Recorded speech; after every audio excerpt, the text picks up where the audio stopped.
আসসালামু আলাইকুম সুপ্রিয় শিক্ষার্থী বন্ধুরা, সবাই কেমন আছো? নিশ্চয়ই সবাই ভালো আছো। যে যেখানে যে অবস্থায় আছো সবাই সুস্বাস্থ্য কামনা করছি। আর সবাইকে যারা এই মুহূর্তে আমার ইউটিউব চ্যানেলের সাথে যুক্ত আছো বা আমার ভিডিওটি দেখতেছো, সবাইকে আন্তরিক অভিনন্দন এবং শুভেচ্ছা, এবং আমার ইউটিউব চ্যানেলে সবাইকে স্বাগত। তো শুরু করছি আমরা আমাদের ইউটিউব ক্লাসের আজকের আলোচ্য বিষয়। তোমরা সবাই ইতিমধ্যে আমার এসএসসি পদার্থবিজ্ঞান অষ্টম অধ্যায়ের আলোর প্রতিফলনের দুইটি লেকচার আমি ইউটিউবে আপলোড করেছি। যারা তোমরা আমার ওই দুইটি লেকচার দেখেছো তারা নিশ্চয়ই অতি আগ্রহী আছো যে আজ তোমাদেরকে সৃজনশীল প্রশ্ন সমাধান করার কথা। তো আজ আমি তোমাদের সাথে এই অধ্যায়ের সৃজনশীল প্রশ্নগুলো কিভাবে আনসার করা যায় খুব সহজে সেটা নিয়ে আলোচনা করব।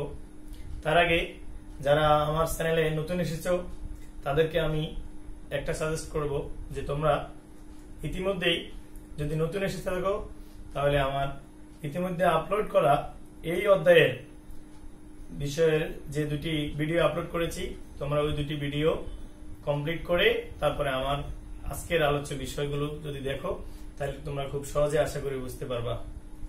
তাহলে আমরা দেখো, তোমরা বোর্ডে একটু তাকাও, দেখো যে প্রয়োজনীয় সূত্রগুলি, অর্থাৎ আমার সর্বশেষ ক্লাসে আমি তোমাদের এই সূত্রগুলি নিয়ে আলোচনা করেছি। আর দেখো জরুরি কিছু বিষয় যা জানা প্রয়োজন, তোমরা আমি আশা করছি তোমরা সবাই হয়তোবা এই বিষয়গুলো খুব ভালোভাবে জানো। তারপরেও আমি তোমাদেরকে আবার একটু স্মরণ করে দিতে যাচ্ছি যে যখন আমরা সৃজনশীল প্রশ্নগুলো করব তখন আমাদের এই জরুরি বিষয়গুলো জানা অত্যন্ত প্রয়োজন। বিভিন্ন ক্ষেত্রে এটা আমাদের এমসিকিউ প্রশ্নের উত্তর দিতে হলে তাহলে এই জরুরি বিষয়গুলো আমাদের খুব প্রয়োজন হয়। তোমরা দেখতে পারতেছো বি ইকুয়াল টু প্লাস হলে প্রতিবিম্ব বাস্তব হবে। এর অর্থ হচ্ছে অর্থাৎ বিম্বের মান যদি ধনাত্মক হয়, অর্থাৎ কোন সৃজনশীল প্রশ্নে যদি বি এর মান নির্ণয় করতে বলে আর সেটা যদি ধনাত্মক মান আসে তাহলে আমাদের বুঝতে হবে যে তার প্রতিবিম্ব হবে বাস্তব। আর বি ইকুয়াল টু মাইনাস হলে অর্থাৎ বিম্বের মান যদি, অর্থাৎ বিম্বের দূরত্ব যদি মাইনাস মান হয়, অর্থাৎ ঋণাত্মক মান আসে বিম্বের দূরত্ব, তাহলে আমাদের বুঝতে হবে সেটা হচ্ছে অবাস্তব। দেখো বিবর্ধনের মান প্লাস হলে তাহলে প্রতিবিম্বটি হবে সোজা, বিবর্ধনের মান যদি মাইনাস মান হয় তাহলে সেই প্রতিবিম্বটি হবে উল্টো। তেমনি ভাবে ফোকাস দূরত্ব ধনাত্মক হলে দর্পণটি অবতল, আর ফোকাস দূরত্বের মান যদি মাইনাস আসে তাহলে দর্পণটি হবে উত্তল। বাকি আরো তিনটা বিষয় হচ্ছে, তোমাদেরকে আমি ওই দিনও বলেছি যে বিবর্ধনের মান যদি একের চাইতে বড় হয় তাহলে প্রতিবিম্বটা হবে বিবর্ধিত বা বড়, আর রৈখিক বিবর্ধনের মান যদি 1 এর চাইতে ছোট হয় তাহলে সে প্রতিবিম্বটা হবে খর্বিত বা ছোট, আর বিবর্ধনের মান যদি 1 এর সমান হয় তাহলে লক্ষ্যবস্তু এবং বিবর্ধনটি সমান হবে। তোমরা সবাই এই বিষয়গুলি খুব ভালোভাবে মনে রাখবে আমি আশা করছি। চলো যাই আমরা আমাদের আজকের আলোচ্য বিষয় অর্থাৎ সৃজনশীল প্রশ্ন সমাধান। তোমরা সবাই একটু খেয়াল করো, আমি তোমাদের জন্য একটি সৃজনশীল প্রশ্ন তৈরি করেছি। একটি অবতল দর্পণের ফোকাস দূরত্ব 20 সেন্টিমিটার, দর্পণের মেরুবিন্দু হতে 30 সেন্টিমিটার দূরে একটি লক্ষ্যবস্তু রাখা হলো। গতে যে প্রশ্নটা আছে সেটা দেখো, দর্পণ হতে বিম্বের দূরত্ব কত নির্ণয় করো। নিশ্চয়ই তোমরা ইতিমধ্যে যদি আমার দুটি লেকচার দেখে দেখো, নতুবা হচ্ছে তোমরা যারা অষ্টম অধ্যায়টা খুব ভালোভাবে পড়েছো তোমরা নিশ্চয়ই বুঝতে পেরেছো যে গ নাম্বারের উত্তরটা কিভাবে করতে হবে। তারপরে গহ নাম্বার যে কোশ্চেনটা আছে, রৈখিক বিবর্ধনের মান 1 পেতে হলে লক্ষ্যবস্তুকে কোথায় স্থাপন করতে হবে রশ্মি চিত্রের মাধ্যমে দেখো। আমরা দুইটি প্রশ্নের তোমাদেরকে সলিউশন করাবো। সেটা হচ্ছে প্রথম ক্ষেত্রে দেখো, একটি অবতল দর্পণের ফোকাস দূরত্ব হচ্ছে 20 সেন্টিমিটার। যদি আমরা একটা অবতল দর্পণ একটু কল্পনা করি, জাস্ট রাফ, এটা যদি একটা অবতল দর্পণ হয় তাহলে এটা হচ্ছে মেরুবিন্দু, বলছে ফোকাস দূরত্ব এটা যদি হয় বক্রতার কেন্দ্র তাহলে এফ। আমরা সবাই জানি যে পি এবং এফ এর মধ্যবর্তী যে দূরত্ব সেটা হচ্ছে ফোকাস দূরত্ব, তার মানে এই ফোকাস দূরত্ব হচ্ছে 20 সেন্টিমিটার। খেয়াল করো সবাই। এটা হচ্ছে এই ফোকাস দূরত্বের মানকে f দ্বারা প্রকাশ করা, অর্থাৎ f ইকুয়াল টু 20 সেন্টিমিটার। তারপর হচ্ছে দর্পণের মেরুবিন্দু হতে 30 সেন্টিমিটার দূরে একটি লক্ষ্যবস্তু, 30 সেন্টিমিটার দূরে, অর্থাৎ এই যে মেরুবিন্দু থেকে 30 সেন্টিমিটার, এটা যদি 20 সেন্টিমিটার হয় তাহলে আর 10, অর্থাৎ 30 সেন্টিমিটার মেবি। এখানে যদি একটা লক্ষ্যবস্তু রাখা হয় তাহলে তার দূরত্ব হচ্ছে 30 সেন্টিমিটার লক্ষ্যবস্তু রাখা হয়। তাহলে আমাদের প্রশ্নে চেয়েছে দর্পণ হতে বিম্বের দূরত্ব নির্ণয় করো। তাহলে আমরা যদি একটু খেয়াল করি, দেখো বস্তুর দূরত্ব অর্থাৎ লক্ষ্যবস্তুর দেওয়া আছে, লক্ষ্যবস্তুর দূরত্ব হচ্ছে ইউ হচ্ছে 30 সেন্টিমিটার। তাহলে বিম্বের দূরত্ব b equal to what, sorry, তাহলে তোমরা নিশ্চয়ই বুঝতে পেরেছো অঙ্কটা কিভাবে করতে হবে। তাহলে আমরা জানি 1/b plus 1/u equal to 1/f, বা 1/b equal to 1/f minus 1/u equal to f এর মান হচ্ছে 20 minus 1/u হচ্ছে 30, 20 এবং 30 লসাগু হচ্ছে 60। তারপরে হচ্ছে 60 কে যদি আমরা 20 দিয়ে ভাগ করি তাহলে আসতেছে কত, 3 20 60 মাইনাস 30 কে 60 কে যদি আমরা 30 দিয়ে ভাগ করি তাহলে আমরা পাই 30 দ্বিগুণে 60 অর্থাৎ 2 ইকুয়াল টু 1/60, বা অতএব v ইকুয়াল টু আমরা লিখতে পারি 60 সেন্টিমিটার। তার মানে বিম্বের দূরত্ব হচ্ছে 60 সেন্টিমিটার। আশা করছি তোমরা সবাই প্রশ্নটা বুঝতে পেরেছো। জাস্ট এই জিনিসটা হচ্ছে তোমাদেরকে বোঝানোর ক্ষেত্রে, তোমরা অঙ্কটা যখন সলিউশন করবা জাস্ট তোমরা রাফ করে নিতে পারো, নতুবা হচ্ছে সরাসরি লিখতে পারো যে উদ্দীপক হতে পাই ফোকাস দূরত্ব f হচ্ছে 20 সেন্টিমিটার, লক্ষ্যবস্তুর দূরত্ব হচ্ছে 30 সেন্টিমিটার, তাহলে হচ্ছে বিম্বের দূরত্ব কত। তারপর এইভাবে খুব সহজেই তোমরা প্রশ্নটা বুঝতে পেরেছো। এই ধরনের একটা কোশ্চেন তোমাদের পরীক্ষায় প্রায় আসে, তোমরা এই জাতীয় কোশ্চেনগুলো আশা করি তোমরা সবাই খুব সহজেই করতে পারবে। এখন খেয়াল করো গ নাম্বার কোশ্চেনটা যদি আমরা একটু দেখাই, রৈখিক বিবর্ধনের মান 1 পেতে হলে, অর্থাৎ গ নাম্বার কোশ্চেনটা দেখো বিবর্ধন কত 1 পেতে হলে, আর f কত দেওয়া আছে, f হচ্ছে 20 সেন্টিমিটার দেওয়া আছে। তো আমরা জানি, দেখো m equal to minus b by u, তাহলে m এর মান কত 1 equal to minus b by u, তাহলে আমরা লিখতে পারি এখান থেকে b equal to u, অর্থাৎ b equal to u। তাহলে দেখো যদি b equal to u হয় তাহলে আমরা আবার 1/b plus 1/u equal to 1/f, খেয়াল করো সবাই, যেহেতু b equal to u তাহলে আমরা এখানে u তে কনভার্ট করব, তাহলে 1/u plus 1/u equal to 1/f। Side নোটে অবশ্যই আমরা এটা দিব যে b equal to যেহেতু u। নিশ্চয়ই তোমরা বুঝতে পেরেছো। এবার দেখো লসাগু হচ্ছে u, তাহলে 1 plus 1 equal to 1/f, বা হচ্ছে 2/u equal to 1/f। তাহলে আমাদের 2 u এর মান কত, u এর মান আমরা গ নাম্বার হতে পেরে u হচ্ছে আমাদের b,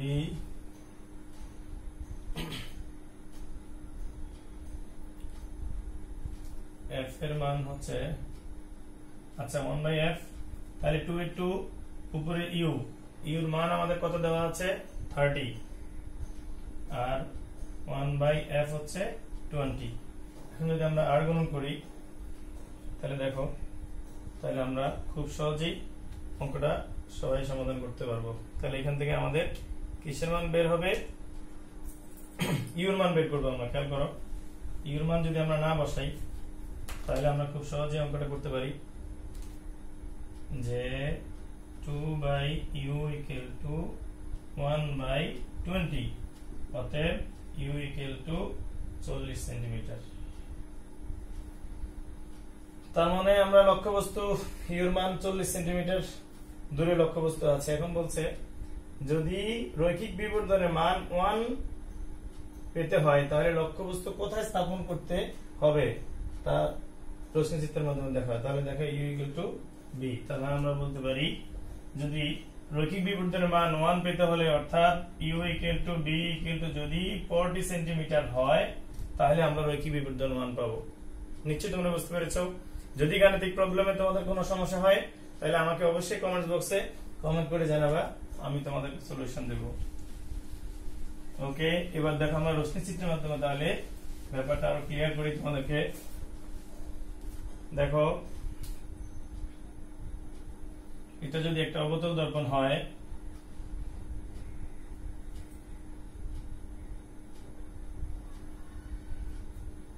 এটা হচ্ছে পি, এটা হচ্ছে এম, এটা হচ্ছে এম প্রাইম, ধরো এটা হচ্ছে সি, এর মধ্যবিন্দু হচ্ছে এফ অর্থাৎ প্রধান ফোকাস। এখন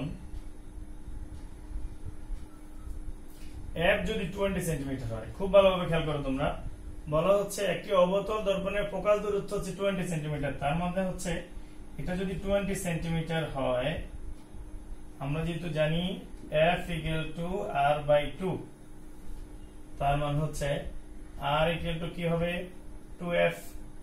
2f বলতে 2 ইন্টু 20 অর্থাৎ 40। তার মধ্যে আমাদের লক্ষ্যবস্তুটা এখানে রাখতে হবে। খেয়াল করো, তার মধ্যে হচ্ছে আমাদের লক্ষ্যবস্তুটা যদি আমরা সি তে থাকবে, এই হচ্ছে লক্ষ্যবস্তু, একটা লক্ষ্যবস্তু তার মানে সি তে থাকবে।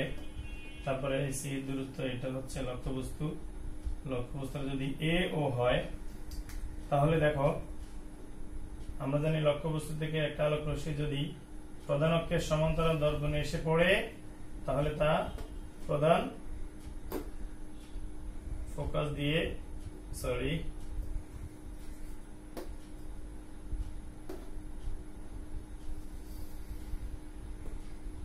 প্রধান ফোকাস দিয়ে প্রতিফলিত হবে। প্রধান ফোকাস দিয়ে প্রতিফলিত হবে।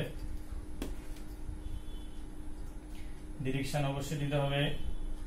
আরেকটি আলোক রশ্মি যদি প্রধান ফোকাস দিয়ে দর্পণে এসে আপতিত হয় তাহলে সেটি প্রধান অক্ষের সমান্তরাল প্রতিফলিত হবে। প্রধান অক্ষের সমান্তরাল প্রতিফলিত হবে। তাহলে দেখো এখন যদি আমরা এখানে তার উপর একটা লম্ব অঙ্কন করি, খেয়াল করো তোমরা সবাই, লম্ব অঙ্কন করি, আমারটা তো মিলে নাই। দেখো তোমরা স্কেল দিয়ে অঙ্কন করলে অবশ্যই মিলে যাবে। তাহলে দেখো এখানে প্রতিবিম্ব গঠিত হবে অর্থাৎ এখানে আই গঠিত হবে। এটাই হচ্ছে প্রদত্ত চিত্র। আশা করি সবাই তোমরা বুঝতে পেরেছো। অর্থাৎ একটা লক্ষ্যবস্তু যদি 40 সেন্টিমিটার দূরে থাকে তাহলে 40 সেন্টিমিটার দূরে হচ্ছে তার প্রতিবিম্ব গঠিত হবে। এটা হচ্ছে, আমি দেখাচ্ছে আমার আলোক রশ্মিগুলো সঠিকভাবে হয় না বিধে দেখাচ্ছে একটু এদিকে মিলিত হয়েছে। তোমরা যখন স্কেল দিয়ে সুন্দরভাবে অঙ্কন করবা তাহলে অবশ্যই দেখবা যে তোমাদের পার্টিকুলার স্থানে হচ্ছে অর্থাৎ 40 সেন্টিমিটার দূরে লক্ষ্যবস্তু যদি থাকে তাহলে 40 সেন্টিমিটার দূরে হচ্ছে আমাদের প্রতিবিম্ব গঠিত হবে। আশা করছি তোমরা সবাই এই সৃজনশীলটি বুঝতে পেরেছ। এখন দেখো একটা সৃজনশীল যদি আমরা লক্ষ্য করি,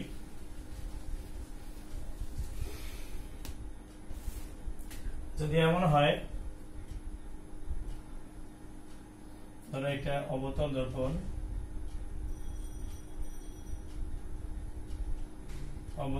এটা মেরু এম পি এম প্রাইম হচ্ছে একটা অবতল দর্পণ, এটা হচ্ছে বক্রতার কেন্দ্র, এটা হচ্ছে এফ। এখন সবাই খেয়াল করো, এ ও যদি একটা লক্ষ্যবস্তু হয় তাহলে আমরা গত একটা কোশ্চেন লিখতে পারি,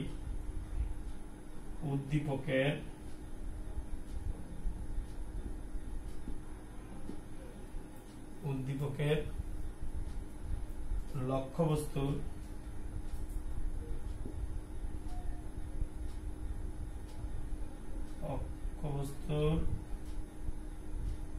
বিম্বের অবস্থান চিত্রের মাধ্যমে দেখাও। অর্থাৎ উদ্দীপকের যে লক্ষ্যবস্তুটা আছে তাহলে তার বিম্বের অবস্থান কোথায় হবে তা নির্ণয় করো। এই কোশ্চেনটা তোমরা আশা করি তোমরা করতে পারবে, কারণ আমরা 6 ফর্মুলা করিয়েছি তোমাদেরকে। অর্থাৎ কোন গোলীয় দর্পণের প্রধান অক্ষের উপর বিভিন্ন স্থানে লক্ষ্যবস্তুর অবস্থানের জন্য প্রতিবিম্বের বিভিন্ন অবস্থান নিয়ে তোমাদেরকে আমি দ্বিতীয় ভিডিওতে আপলোড করেছি। আশা করছি যদি তোমরা ওই ভিডিওটা ভালোভাবে দেখো তাহলে এই কোশ্চেনটা খুব সহজে আনসার করতে পারবে। আমরা যদি একটু খেয়াল করি তাহলে লক্ষ্যবস্তুটা হচ্ছে আমাদের পজিশন কত, বক্রতার কেন্দ্র, তার নিকটবর্তী বিন্দু, তার দূর অসীম দূর। এটা যদি 1 হয়, এটা 2 হয়, এটা 3, 4 অর্থাৎ 4 হয় 4, আর এটা হচ্ছে 5, এটা হচ্ছে 6। তার মানে এটা যদি 5 এটা 6 হয়, তার মানে হচ্ছে তার বিম্বটা কোথায় হবে আমরা খুব সহজেই বুঝতে পারছি। আমি তোমাদেরকে শিখিয়েছি 4 যোগ 2 অর্থাৎ 6, লক্ষ্যবস্তু এবং বিম্বের অবস্থান যোগফল হলো 6। এই কারণে আমি বলতেছি 6 ফর্মুলা। অর্থাৎ যদি 4 এ বস্তুটা থাকে, অর্থাৎ বক্রতার কেন্দ্র এবং ফোকাস দূরত্বের মাঝে যদি কোনো বস্তুর অবস্থান হয় তাহলে তার প্রতিবিম্বটা হবে অবশ্যই 2 এ। তার মানে আমাদের প্রতিবিম্বটা অবশ্যই সেখানে হবে বিম্বের অবস্থান। আর গ নাম্বার কোশ্চেনটা হচ্ছে, গ নাম্বার কোশ্চেনটা বলা হয়েছে যে উদ্দীপকের দর্পণটি হতে অবাস্তব বিম্ব পাওয়া সম্ভব কিনা। যে উদ্দীপকের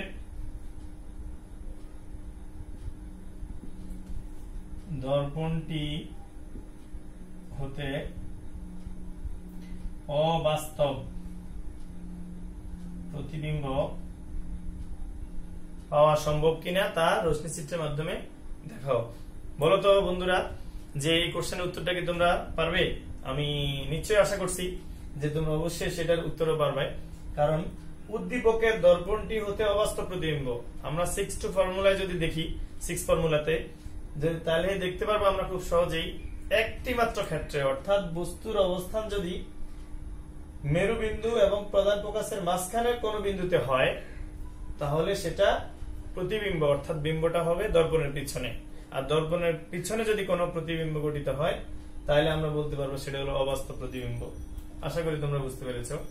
আমি আবারও বলছি 6 ফর্মুলাতে আমরা খুব ভালোভাবে দেখেছি কোন গোলীয় দর্পণের লক্ষ্যবস্তুর অবস্থান যদি মেরুবিন্দু এবং প্রধান ফোকাসের মাঝখানের কোন বিন্দুতে হয় তাহলে তার প্রতিবিম্বটা হবে দর্পণের পিছনে।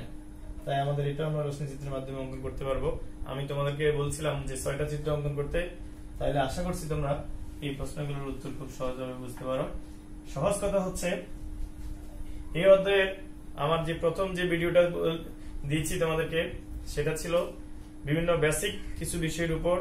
সেকেন্ড যে ভিডিওটা আপলোড করেছি সেটা ছিল এই অধ্যায়ের সৃজনশীল প্রশ্নের উত্তরগুলো সমাধান করার ক্ষেত্রে খুবই সহায়ক ভূমিকা পালন করবে। আর আজকে যেটা করতেছি সেটা হচ্ছে তোমাদের আমি অ্যাপ্লিকেশন দেখাচ্ছি যে সাধারণত সূত্রগুলো আমরা কিভাবে কোন ক্ষেত্রে প্রয়োগ করব। তাহলে আমরা দেখো এই সূত্রের অ্যাপ্লিকেশন আমরা বুঝতে পারলাম, এই সূত্রের অ্যাপ্লিকেশন বিবর্ধন আমরা বের করতে পেরেছি। এখন রশ্মি চিত্রগুলো তোমরা যদি অঙ্কন করতে পারো তাহলে খুব সহজেই আমরা এই অধ্যায়ের প্রত্যেকটা কোশ্চেনের উত্তর তোমরা খুব সহজভাবে দিতে পারবে। আর যখন আমার 3টি লেকচারে তোমরা খুব ভালোভাবে সম্পূর্ণ করবে, তার পরবর্তী তোমাদের কাজ হচ্ছে 3টা লেকচার খুব ভালোভাবে দেখে বিভিন্ন বোর্ড কোশ্চেন গুলো এবং বিভিন্ন ক্যাডেট স্কুলের যে কোশ্চেন গুলো আছে এগুলো তোমরা নিজেরা চেষ্টা করলে আশা করি তোমাদের কোনো সমস্যা হবে না, শেষ করবে। সাথে সাথে তোমরা প্রত্যেকটা অধ্যায়ের আমি তোমাদেরকে সাজেস্ট করব প্রত্যেকটা অধ্যায়ের যে কোনো বিষয়ের প্রথম থেকে নিয়ে শেষ পর্যন্ত খুব ভালোভাবে বিভিন্ন কালার ফ্যান দিয়ে দাগিয়ে দাগিয়ে তোমরা পড়বা, তাতে এমসিকিউ গুলো খুব সহজে উত্তর করার সম্ভাবনা থাকে। এমসিকিউ গুলো পারার জন্য কোনো টপিকস বাদ দেওয়া যাবে না, আর সৃজনশীল ক্ষেত্রে তো মোটেই না, কারণ কোন অংশ থেকে যে তোমার সৃজনশীল আসে তা বলা অনেক মুশকিল। তাই আমি তোমাদেরকে সাজেস্ট করব যে বইয়ের প্রত্যেকটা টপিকস অনেক গুরুত্বপূর্ণ, তোমরা মনোযোগ সহকারে যদি প্রত্যেকটা টপিকস খুব ভালোভাবে শেষ করতে পারো তাহলে আমি আশা করি সৃজনশীল এবং বহু নির্বাচনের ক্ষেত্রে তোমাদের কোনো সমস্যা হবে না। তো সবাই সুস্বাস্থ্য এবং সবাই যে যেখানে থাকো ভালো থাকো, সুস্থ থাকো, তোমরা স্বাস্থ্যবিধি মেনে চলবে এই আশা ব্যক্ত করে আজকে আমার ক্লাস এখানে শেষ করছি। আল্লাহ হাফেজ, আসসালামু আলাইকুম। নেক্সট ভিডিও হবে আমার কেমিস্ট্রির উপর। আমি আশা করব তোমরা ওই ভিডিওটি সবাই দেখবে। ভালো থেকো সবাই।